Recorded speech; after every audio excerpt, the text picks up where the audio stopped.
기억나십니까? 술 받아오라는 아버지 호령에 덜렁덜렁 주전자 들고 가던 것 술도가 말입니다. 막걸리 장사가 소주 먹으면 무시해.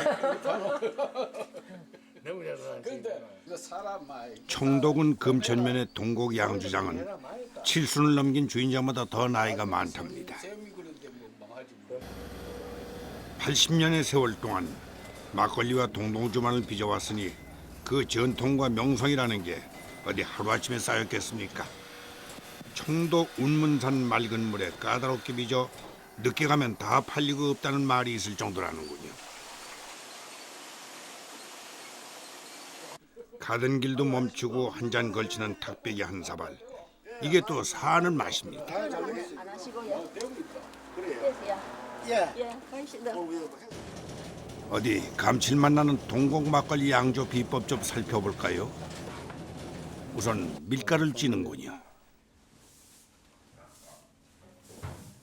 하도 오래 이거 사업을 해가지고 이거 만져보면 손녀보면 이거 몇 도 정도 된다 하는 거 알아요. 전통적으로 이곳에는 국실이 있습니다. 이 찐 밀가루에 곰팡이 씨앗, 종국을 뿌려 자라게 하는 것입니다. 생밀을 사용하는 우리 누룩과는 다릅니다. 예, 국이 이게 생명입니다. 국이 생명이다. 일제 강점기에 문을 열어 대물림된 양조장. 이들이 발효제로 사용하는 것은 바로 일본식의 흑팀 누룩, 입국이었습니다.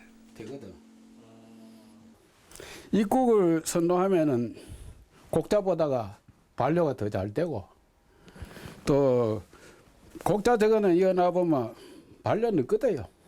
입국을 제조할 수만 있으면 입국이 제일 나십니다. 얼마 지나지 않아서 보슬보슬 생명의 꽃이 피어납니다. 어둡고 눅눅한 광에서 누룩을 띄우지 않아도 이 종국 한 봉지만 있으면 왕성한 번식력을 가진 균을 얼마든지 키울 수 있습니다. 보이지 않는 미생물이 만들어내는 기적, 발효. 근데 우리 술을 빚어온 전통 누룩의 자리를 일본식 입국이 차지하고 있습니다. 우리 누룩은 어디로 간 걸까요?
요즘 막걸리가 달라졌습니다.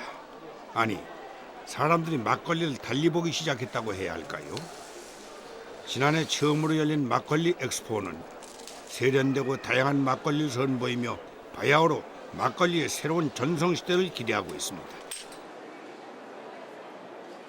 하나, 둘, 셋.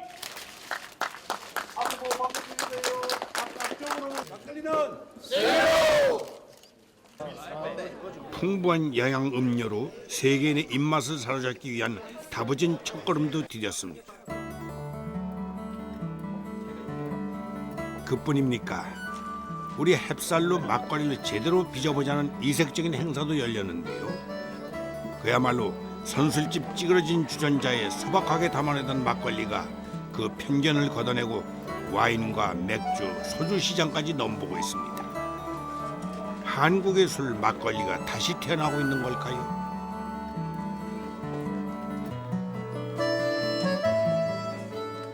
햅쌀로 입국을 만들어서 술을 빚는, 그러면 훨씬 더 이제 균은 조금 일본 청주하고는 다르긴 합니다만 일본 청주 스타일의 어떤 그 막걸리라고 할까요? 이런 쪽에 조금.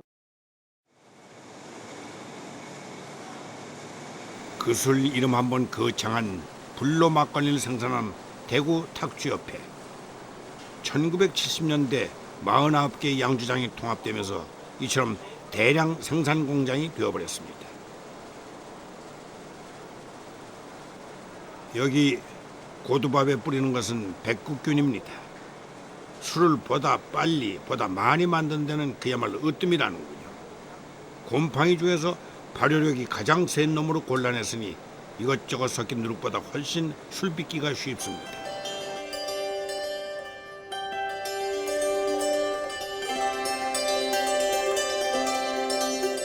과거에 누룩과 그다음에 고두밥을 같이 섞어서 그냥 하던 그런 전통 방식은 간혹 실패할 경우가 많습니다만은 현재 이렇게 그 입국과 그다음에 주모 등등을 만들어서 그 사입도 1단, 2단 이렇게 만들어서 하게 되면은 실패 확률이 적고 또 그 품질이 고정적으로 나올 수 있습니다. 그런 장점이 있습니다.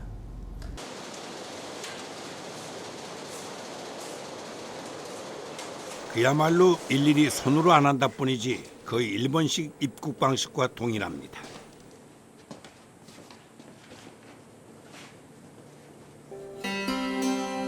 이제 뜨끈뜨끈한 제국실에서 하룻밤만 지나면 녀석들은 하얗게 피어날 테지요. 어느새 시큼한 향이 제국실을 가득 채웁니다.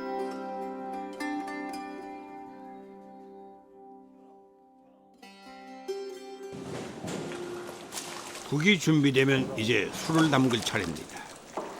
밀가루를 쪄서 물과 국을 넣고 잘 섞어주죠. 그런데 이때 술통에 바가지로 한 움큼 집어넣는 것이 있습니다. 바로 혹자 우리 누룩입니다. 입국이 발효의 역할을 다 해줄 텐데 굳이 이렇게 누룩을 첨가해야 하는 이유가 있다고 합니다. 지금 현재 이제 약주 공장도 그렇고 막걸리 공장도 그렇고 일부는 입국을 넣고 만들었을 때 맛에 부족한 부분이 나와요. 이제 우리 그게 그 모자라는 부분이 어쩌면 전통이에요. 그걸 보충하기 위해서 누룩을 넣습니다. 누룩을 넣는데 이미 그 단계는 누룩이 전통적으로 써왔던 이용 용도를 상실한, 그러니까 당화력을 위해서 쓰는 게 아니라 맛을 내기 위한 첨가물로 써지고 있는 상태죠.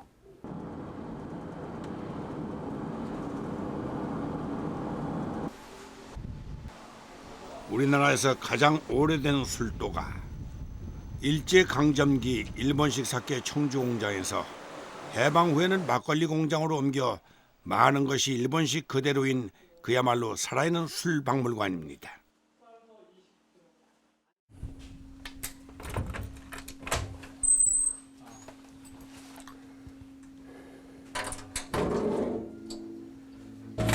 여기는 아주 귀중한 정보가 있어요.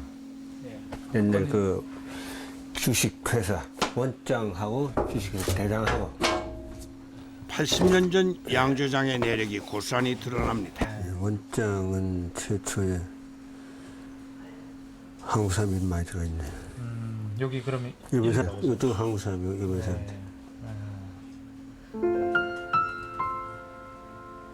일제 강점기 일본 사람들은 이 땅에 청주 공장을 짓고 직접 회사의 주주로 참여했습니다. 그들의 삶의 방식을 이곳에 이식하기 시작한 거죠. 양조장이 설립이 몇 년도에 지금? 1926년도 네. 8월에 설립됐어요. 등기상을 보면. 네네. 그럼 지금부터 약 83, 4년 전. 83년. 예. 해방 후 일본인이 고스란히 남기고 간 공장과 함께 술 빚는 방법도 자연스레 남아버렸습니다. 국실은 그대로 국을 만드는 방으로 사용됩니다. 국을 만들 때는 쌀 대신 밀가루를 쪄서 고슬고슬 말려줍니다.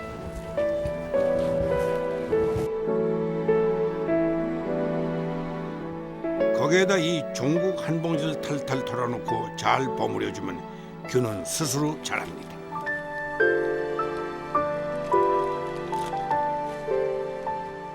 예, 방금 넣으신 게 뭐예요? 종국. 그게 이제 그게 들어가야 이 술이 발효가 되는 게 이게 종국. 그게 지금 그 입국이라고. 입국인데 백국이네. 그게 들어가야만 이게 누리 이 밀가루가 고하게 패는 게안 돼. 그게 안 들어가면 밀가루 그대로 나오는 게.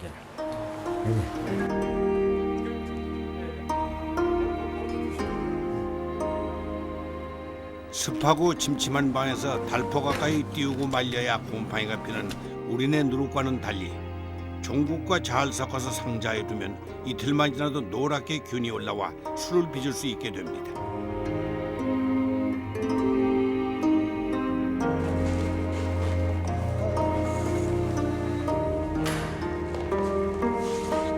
영양 막걸리는 밀가루와 쌀을 반반 섞어서 술을 만듭니다. 여러 가지 곰팡이가 두루 섞여 있는 누룩보다는 접종된 국이 더 효율적일지도 모릅니다. 어느새 삶의 편의성이 조금은 느린 우리 누룩과 국을 맞바꿔버린 건 아닐까 싶습니다. 지금 우리가 그 쌀에다가 균 배양하는 것도 그 종균이 1932년도에 들어오기 시작했어요. 그러니까 그 세월도 벌써 80년이라는 세월이 지났습니다. 그 80년 세월 동안 그 기호도가 우리 국민의 기호도가 막걸리에 대한 기호도가 많이 바뀌었습니다.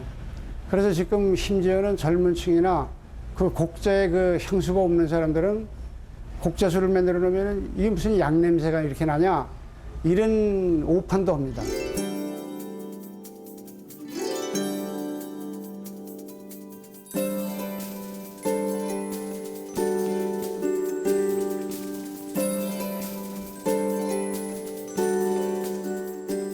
간판만 없으면 버려진 건물인가 싶을 정도로 허름한 누룩 공장. 우리나라에 딱 3군데 남아 있다는데 그중 하나인 상주 곡자입니다. 다들 기계를 쓴다는데 아직도 이것은 고집세 발로 디디 누룩을 만듭니다. 돌돌돌 한 바퀴 야물게 밟아주면 잘 모양낸 누룩 한 덩이가 완성됩니다. 전국이 막걸리 열풍으로 떠들썩하지만 정작 누룩 공장은 장사가 시원치 않습니다. 이제 수요가 그렇게 많지 않습니다. 왜냐하면 이제 이 전통 누룩 말고 그 화학 제품으로 대체품목이 있으니까 어렵다 보니까 이제 원가 절감 차원에서 이거 말고 또 다른 걸로도 할 수 있는 방법이 있기 때문에 그래서 좀 아무래도 적습니다. 더군다나 이 저희들 같은 경우 농촌 도시에서 예전만 해도 좀 시내에 보면 양조장이 몇 개씩 있는 게 지금은 하나도 없는 상태니까 전부 문 닫고 이제 외곽지에 면 단위에 뭐 한두 개씩 있고 이 정도니까요. 그러니까 이제 뭐 쓰는 사람이 많이 없으니까 물건 아무리 조합원들 뭐 쓰는 사람이 없으니까 찾는 사람이 없으니까 안 그렇습니까? 그런 애로점이 있습니다.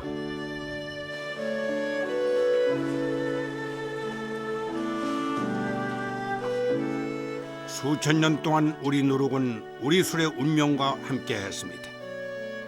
그러나 인위적으로 접종된 강한 세력이 전통의 자리를 차고 앉아 우리 누룩은 점점 더 그 설자리를 잃어갔습니다.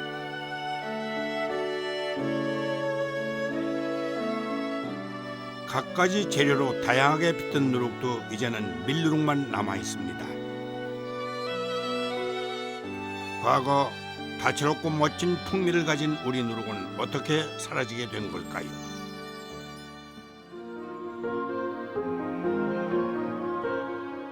조선 주조사는 일제시대 작성된 우리나라 주엽에 관한 상세한 기록입니다.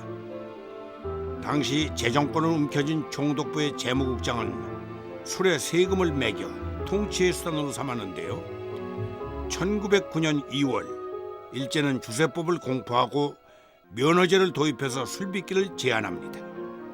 그렇게 걷어들인 세금만 해도 전체 세금의 30%를 차지했을 정도라는군요.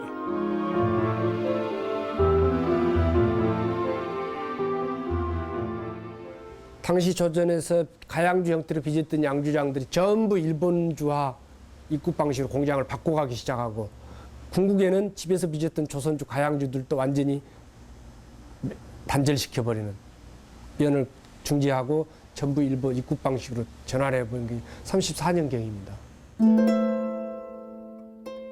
일제 강점 초기 우리 전통주의 비중이 높긴 하지만 일본식 청주 생산량이 점점 늘어갔습니다. 일본에서 수입되던 청주의 양도 한국에 청주 공장을 세우고 작업 자족할 수 있게 되자 그 수입량도 급격하게 줄어들게 됩니다.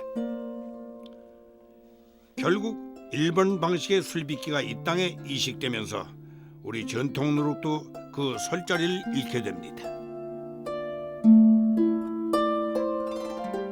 그러니까 누룩도 우리 제일에 이제 우리 민족들이 만든 고유의 그 지방마다 다른 특징이 있는 누룩이 있었는데 그것도 만들면은 다 밀주다.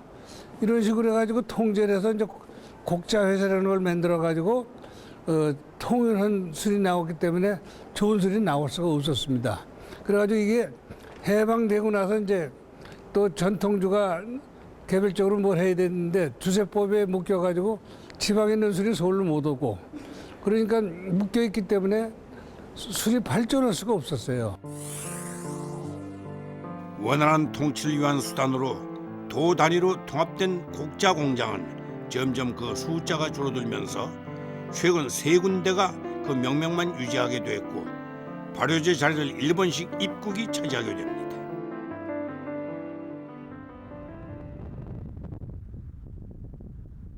(1899년) 개항을 통해 근대 문을 연 항구도시 마산입니다. 저기 물 좋은 무악산 덕분에 장맛도 술맛도 덩달아 좋습니다.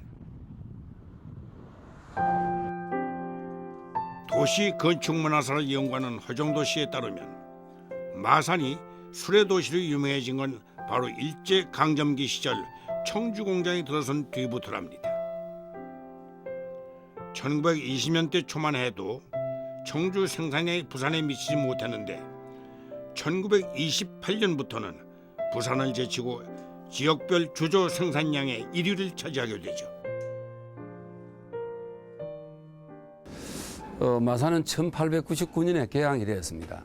개항될 당시에는 마산에 뭐 별다른 산업시설이 없었는데 그 을사조약이 체결된 1905년경에 그 마산에 그 경부선 철도와 연결되는 철도가 개설되면서 일본 사람들이 대거 들어오게 되고 그때부터 일본의 산업들이 마산에 많이 밀려 들어오게 됩니다.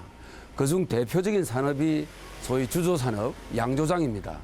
1904년에 동양조장이라는 이름의 양조장이 최초로 그 일본인에 의해 그 설립된 이래로 우후죽순처럼 일본의 그 자본이 들어와서 술 공장을 많이 이제 차리게 되는데 바로 저 뒤에 보이는 이런 공장들도 그 일제기에 일본 사람들이 그 설립한 그 양조장입니다. 여기 이제 저 굴뚝이죠. 일제시대 때 있었던 이 주조공장의 굴뚝입니다. 원형 그대로 지금 보존되어 있죠. 예. 저쪽이 이제 공장 쪽이고 이쪽은 건물 양식이나 이런 걸 보면은 이 공장 전체를 관리하는 사무실이었던 것으로 보입니다. 그런데 저쪽에 유리창이나 이런 바깥에 외피 재료를 봐서 굉장히 고급스러운 사무실입니다. 그러니까 이 공장이 크기도 했지만 사업도 상당히 잘 된 그런 유명한 공장이었다는 걸 이제 건물을 보면 대략 알 수 있겠습니다.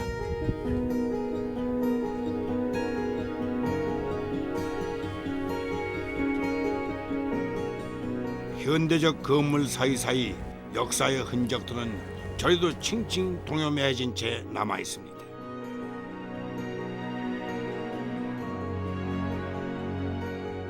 그러면 저 원래 아버님께서 일제시대 때 이제 일본인이 하는 주조장에서 이제 사원으로 일을 했는데 해방이 되고 나니까 일본 사람은 떠나고 그 회사를 이제 인수를 받았습니다.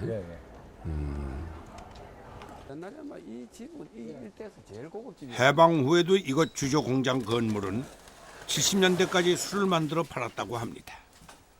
건물 가장 깊숙이 자리한 국실을 따라가 보았습니다. 예, 그럼 저 벽 넘어서 그 국실이 있던 장소다. 꽤 컸습니까, 규모가? 제가 알기로는 그것은 노라서니까요. 그 안에서. 한 5, 60평 이상은 안 됐겠나. 어. 그거는 항상 겨울에는 됐거든. 근데 친구들이 거기서 어머 그 누룽지도 묵고 그리 한 걸 기억하거든요. 그때는 이제 어려웠으니까 보온 장치는 그 국실밖에 안 돼 있습니다. 그 제가 알기로는 그때는 요만한 갈탄을 열 때 가지고 항상 따뜻하게 하는 걸 알고 있거든요. 그게 메주처럼 이렇게 덩어리가 아니고. 아닙니다. 쌀로가 잘 풀어놔요. 그게 그 전형적인 이제 일본식 입국이라 그러는데. 아마 그럴 겁니다. 고지라. 예. 그걸 보셨군요. 예. 술은 그 시대를 비추는 거울이 됩니다. 한 잔 툭 털어넣으며 서민들의 배고픔과 고단함을 잊던 시절이니 뭐 맛이나 따질 겨를이 있었겠습니까? 영세한 양주장들은 하나둘 통합되어 대규모 공장이 되고 술은 안전 발효를 위해 표준이란 틀에 묶여버립니다.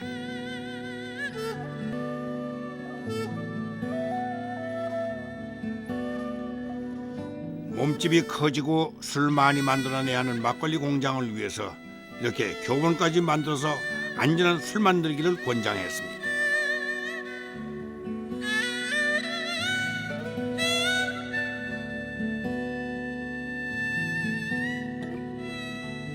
발효제도 우리 누룩인 곡자와 일본식 입국을 같이 소개하고 있는데요. 곡자에 대한 설명을 아주 짧게 언급하는 반면 입국은 그 역할이나 품질 관리 또 만드는 과정까지 상세하게 설명하고 있습니다. 그거는 그 제조 방법을 그 국가에서 정해서 관리를 했기 때문에 거기에서는 달리 할 수도 없고, 예, 그게 가장 또 업계에서도 가장 만족스러운 제조 방법이기 때문에 현재까지 해오고 있는 걸로 알고 있습니다.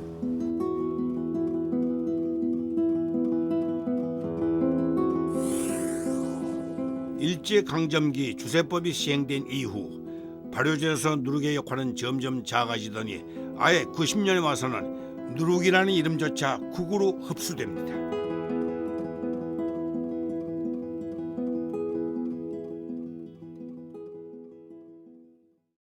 막걸리가 그냥 막걸려서 파는 서민주라서 그렇다 치면 전통주 반열에 드는 약주들은 어떨까 궁금합니다.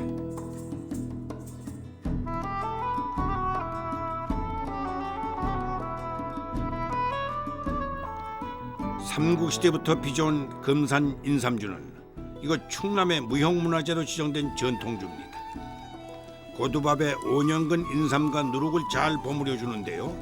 70일간 발효하고 30일 숙성시켜 딱 100일의 정성이 깃들면 그야말로 몸에 좋은 약주가 빚어지는 겁니다.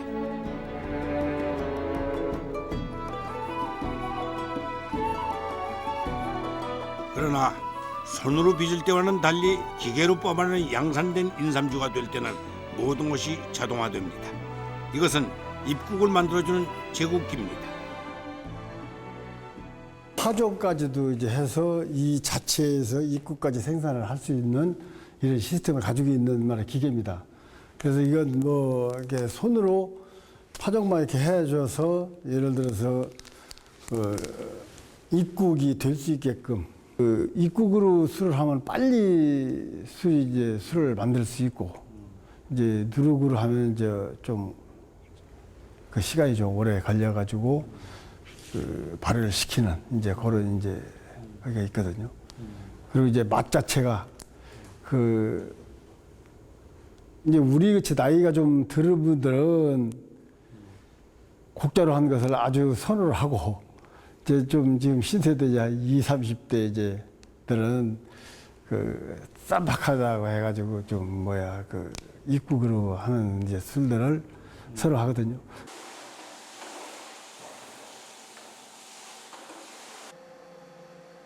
여기 이 술 공장은 규모부터가 다릅니다. 대형 제국기는 입국이 만들어지는 모든 과정을 컴퓨터로 통제합니다. 무슨 술인가 봤더니 우리나라 중요 무형문화재 86호로 지정된 문배주입니다. 면천 두견주, 경주 교동법주와 함께 그야말로 국주의 칭호가 내려진 술이죠. 알코올 40도의 증류식 소주인 문배주의 재료는 좁쌀과 수수, 누룩 대신 여기 좁쌀에 백국을 씁니다.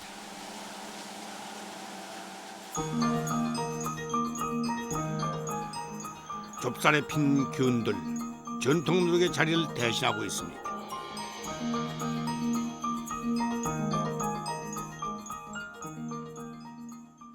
좀 더 많은 양의 그 술을 필요로 하고 그리고 그렇기 때문에 양쪽을 다 겸비하고 있습니다. 옛날 방식과 지금 한 방식.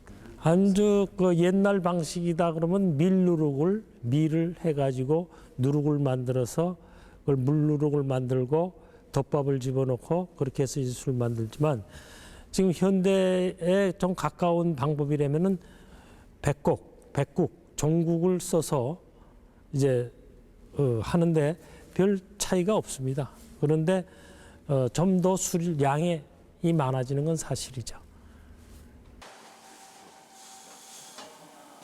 모든 공정이 자동화되고 양산화되면서 막걸리뿐만 아니라 이러한 전통주에서도 우리 누룩은 그 발효 실력을 의심받고 있습니다. 수천 년을 내려오면서 술을 빚어온 전통 누룩이 빨라지고 더 많이 만들어야 하는 속도의 세상에서 설 자리가 없는 걸까요? 그런데 조선시대 후기만 하더라도 삼해주 같은 경우 술독이 1000개라고 하는 자료가 나온단 말이죠. 양주장에 술독이 1000개라고 하는 것은 대량 생산을 의미하는 거 아닙니까? 그렇죠? 근데 안 된다고만 못을 박아버리고 우리는 일본 방식을 받아들였다는 점이죠. 궁중의 술빚기에 동원되는 인력이 167명이라고 하는 것이 조선왕조에 나옵니다. 그럼 대량 생산 체계가 아니었으면 그 많은 인력이 들어갔겠느냐는 거죠. 우리는 그 연구를 안 했다. 어떤 노력이 있었고 그게 실패가 돼서 어떤 문제점이 있었다고 하는 그런 자료 하나 다 내놓은 게 없습니다. 물이 좋으면 술은 절로 빚어진다고 했던가요? 이곳 절강성 소홍의 맑은 가모수는 수천 년을 내려온 전통주를 빚습니다. 바로 중국 8대 명주 가운데 하나인 소홍주. 3000년 전부터 이 지방에서 빚어왔던 소홍주는 그 향기와 빛깔이 좋고 맛이 그윽해서 동방의 명주라는 찬사를 받아왔습니다. 소홍주의 원료는 찹쌀, 그리고 발효제는 밀누룩을 씁니다. 적당하게 잘 띄운 누룩에 내려앉은 이 곰팡이는 소홍주의 향을 빚는 열쇠가 된다는군요. 黄酒的香米都是靠小麦子来的，它主要功能就是这么呢，一个把它发酵、糖化嘛，第二个就是把它那个陈香米，把它香米啊、酒的香米啊，都是麦子里来的。其实米里没有这么多香米，主要是靠这个香米来的。那么曲其实单一曲种，它能够强化一个功能。 口味来讲就不是那么丰富，所以多种曲。所以我们现在讲酿酒，酒曲带给酿酒过程的是一个菌系，不是某一种菌，这很重要。菌系它酿造出来的酒口味就很丰富，就好像做菜一样的。这个你要想甜一点，你加点盐，哎，它吃的甜的效果就好了。你加做菜，有时候你看中国那个烹饪。 酱油、醋什么什么都加一点儿，不是就加一样，效果不一样。 술은 오래 묵힐수록 좋다는 말이 소홍주에서 나온 것이 아닐까 싶습니다. 이런 저장고가 10개나 더 있다니 그 규모가 대단합니다. 모든 것이 빨리빨리 기계화되는 세상에 세월이 덕지덕지 눌러붙은 도간에서 술은 잠자코 익어갑니다.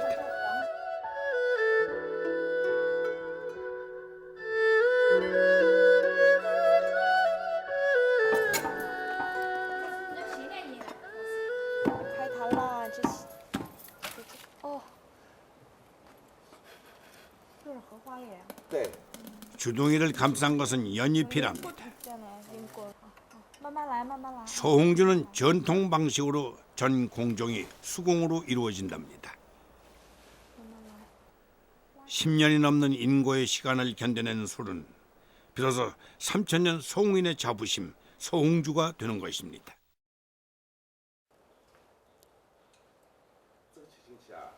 소홍주의 살아있는 신호로 통하는 이 노인은 맛만 보고도 술의 품질을 가려냅니다. 因为呢，绍兴酒从这支酒来看，是用传统工艺手工操作酿制的，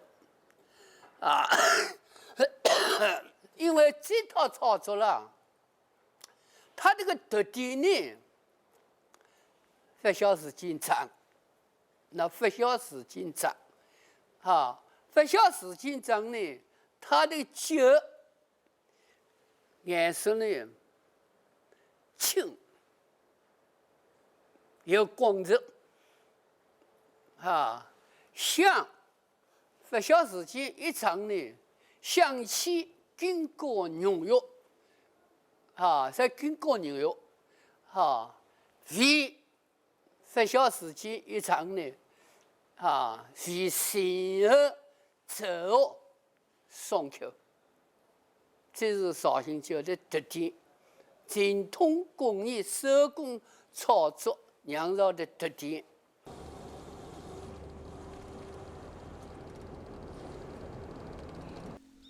취재진이 찾아간 곳은 일본 후쿠오카에 폐선된 철도 터널입니다. 17년 전부터 이곳은 다른 용도로 쓰이고 있다는데요. ここはどういうようなところでしょうかね。これはですね、福岡県の酒屋実社がですね、日本酒を入れております。このトンネルの中にはですね、百済からですね、日本に渡来してきて、非常にいいお酒を作った人の名前にちなんで、ススコリという名前をつけております。はい。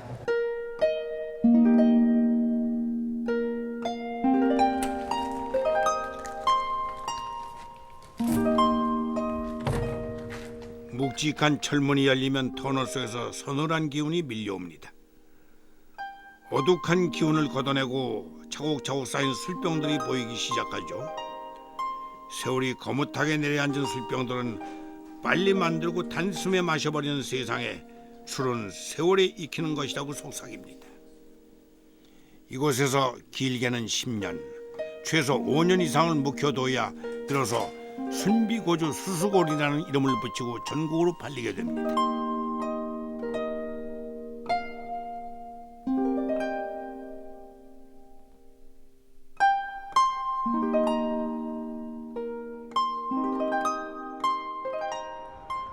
일본에 가면 흔히 볼 수 있는 게 이런 신사 입구에 우뚝 세워진 도리이죠. 이건 사가신사는 일본 땅에 처음으로 누룩술을 빚는 법을 전해준 술 기술자 수수고리를 모신 곳입니다. 취재진을 안내한 사람은 음식 문화사학자 정대성 교수입니다. 우리 술과 음식에 대해서 관심을 가지고 연구해온 그는 일본에서 김치와 막걸리 전도사로 잘 알려져 있습니다. 몇 년 정도나 지금 사가신사 때 특히 정대성 교수는 음식 교류사를 연구하면서 우리 전통술에 대한 원리를 연구하던 중 일본의 술 빚는 법을 전해준 수수고리와 그를 모신 사가신사를 발굴해냈습니다. 백제에서 도래한 수수고리라는 인물과 한반도에서 일본의 술 빚는 법을 전해준 역사를 처음 논문으로 발표하기도 했습니다. 그 사람이 여기서 이제 틀림없이 술을 빚어가지고 그런 기술을 여기 남겼고 그래서 전체 일본의 술에 대한 큰 영향을 주었기 때문에 이거 신으로 됐다. 그거를 확인하는 것으로서 우리 민족 음식 문화, 술 문화가 일본에 건너와 가지고 일본에 크게 영향을 줘가지고 일본 술에 오늘날에 있는 일본 술에 나는 원리라고 나는 그렇게 확신하는 그런 성과를 얻었습니다.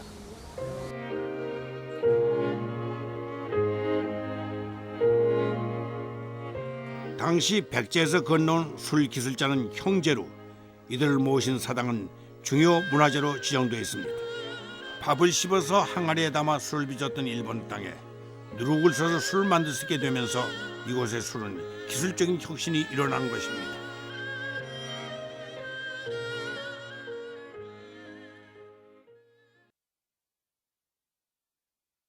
누구도 범접하지 못했을 법한 난공불락의 요새 오사카 성입니다. 400년의 고색창연한 성은 전통을 중시하는 이곳 사람들의 긍지가 되고 있죠.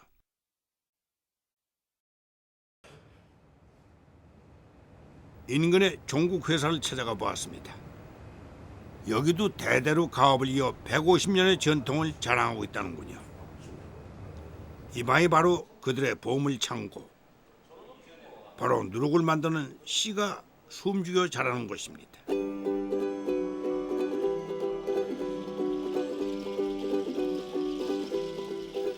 하루 이틀 사흘 동안 종국이 자란 모양새입니다. 찐 보리에다 포자를 붙여두면 하루 만에 콩나물 자라듯이 이렇게 균이 쑥쑥 자랍니다. 이틀이 되면 노릇노릇해지는데 이때를 보고서 황국이라고 부르는 겁니다. 사흘째 되면 녹색의 균들이 가득 붙어서 내답할 수 있습니다.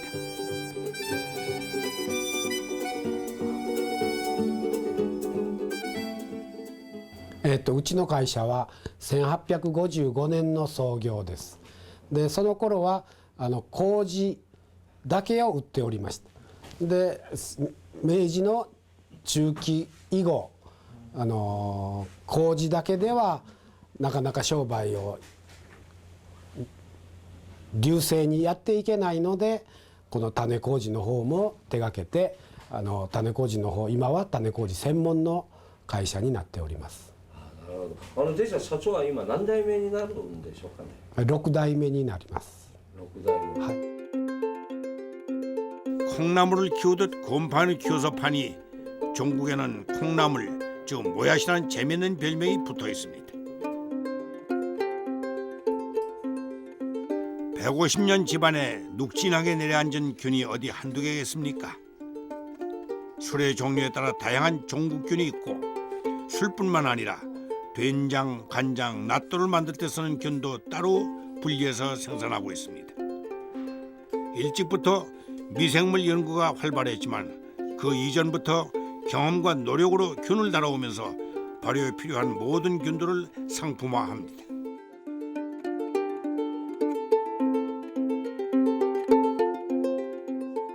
대대로 그 뿌리를 전해온 종국. 강한 생명력으로 살아가는 이 미생물의 씨앗은 용도와 쓰임에 따라 음식과 술을 넘나들며 그들의 힘을 발휘합니다. 그 중에서 바로 이것 아스퍼질러스 가와시라고 불리는 백국균입니다.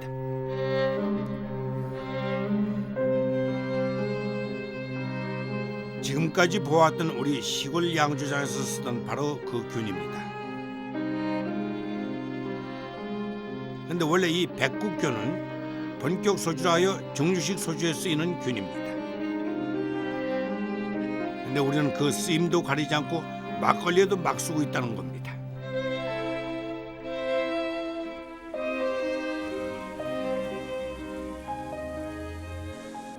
막걸리 제조를 하면서 발효의 안전성을 위해서 이제 백국을 쓰면은 백국 자체의 산생성능이 무지하게 센 균이거든요. 그 pH를 낮출 수 pH를 낮춤으로 해서 잡균 오염을 방지하고 그 사이에 효모가 자랄 수 있는 요건을 만들어줘요.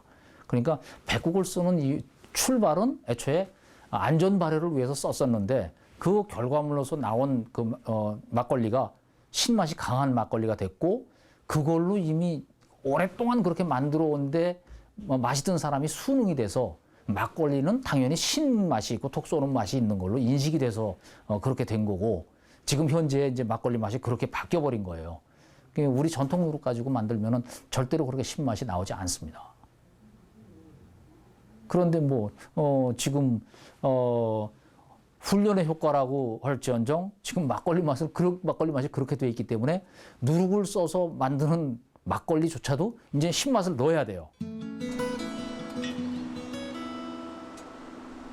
금정산 산성 막걸리 양조장. 막걸리를 빚는 것과 동시에 이렇게 누룩을 디대는 곳입니다. 쉽게 사는 세상. 여전히 누룩을 고집하는 이곳. 500년 동안 금정 산성 막걸리의 맛과 향의 뿌리는 바로 우리 누룩으로부터 왔습니다.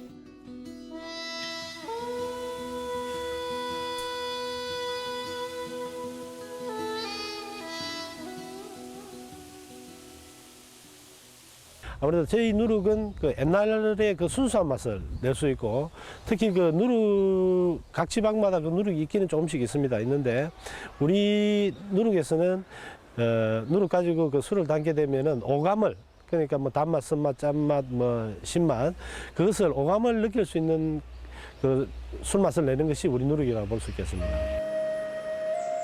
한국인의 옛 살림살이를 그대로 담아놓은 경기도 용인의 한국 민속촌.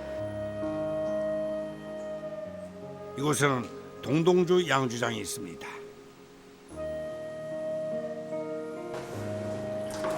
토속적인 맛의 산실. 1974년 한창 나이에 이건 민속촌에 들어와서 술 빚느라 환갑을 넘겨버린 이정동 씨. 그 고집이 술에 그대로 담겨 허탄 거 쓰지 않고 제대로 술을 빚습니다.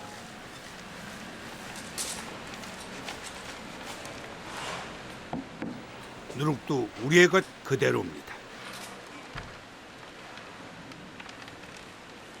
이게 밀로만 하는 누룩입니다.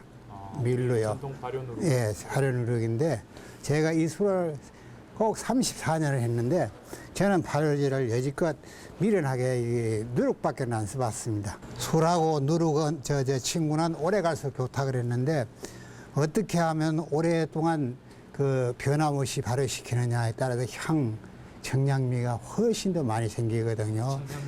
네.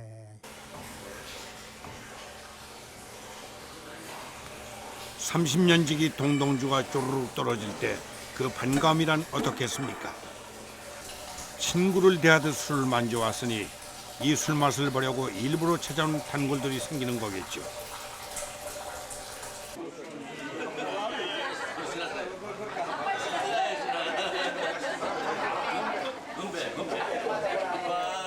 외국인 관광객들에게도 우리 전통주의 참맛을 보여준 이정동 씨의 동동주.